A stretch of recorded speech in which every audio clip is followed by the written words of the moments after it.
Много лет его уже нет с нами, но память о нем живет не только в родном селе. Звание Героя Советского Союза Георгий Федорович Тимушев получил за бой с фашистами на мосту через реку Сирет. Это произошло в Румынии в августе 1944 года. Взвод саперов лейтенанта Тимушева всего за несколько минут захватил стратегическую переправу, разминировал ее и открыл путь наступавшим советским танкам. Этот мост имел большое оперативное значение. Войска 2 и 3 украинских фронтов могли без остановки продолжать свое стратегическое основное направление на Бухарестском направлении. Он прошел Сталинград и Курскую дугу, форсировал Днепр, Донец и Днестр. С февраля 42-го командовал саперным взводом, а осенью 44-го его машина напоролась на фугас. Врачи сохранили лейтенанту Тимушеву правую руку, но в боевой строй вернуться он уже не смог. Так фронтовик оказался в родных краях еще до окончания войны. Я считаю, что это очень важно, чтобы вот действительно люди, которые ни разу вы с ними не были, прочитали, что здесь жил Герой Советского Союза. Вы знаете, это уже другое отношение.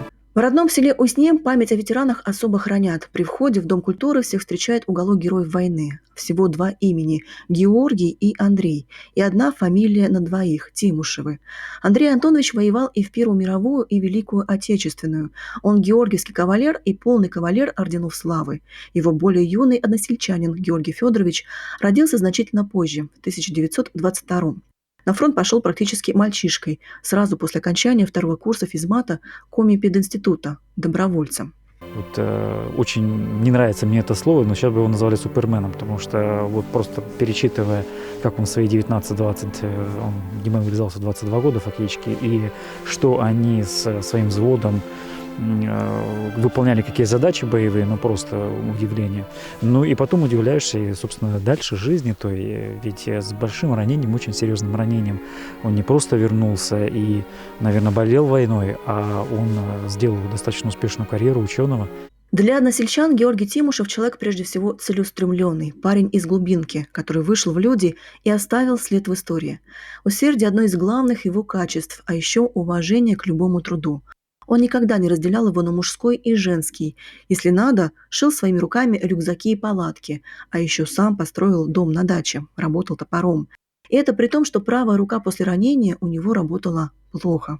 Он в жизни добился всего, что хотел. Он хотел получить образование, он получил его, он потом стал ученым и работал всю жизнь. И работал, идя он еще на пенсию, то вышел, уже ему больше 70 лет было.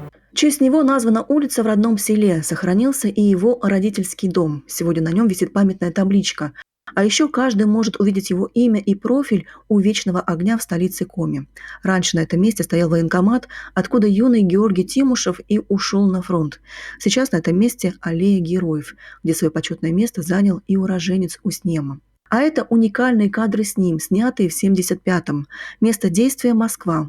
После войны Георгий Федорович поступил в МГУ, а затем устроился на работу в Институт ядерной физики Московского госуниверситета. У него было несколько открытий, являлся кандидатом наук, но при этом его знали как очень сильного общественника. Он возглавлял действующий совет ветеранов университета, занимался судьбами многих фронтовиков.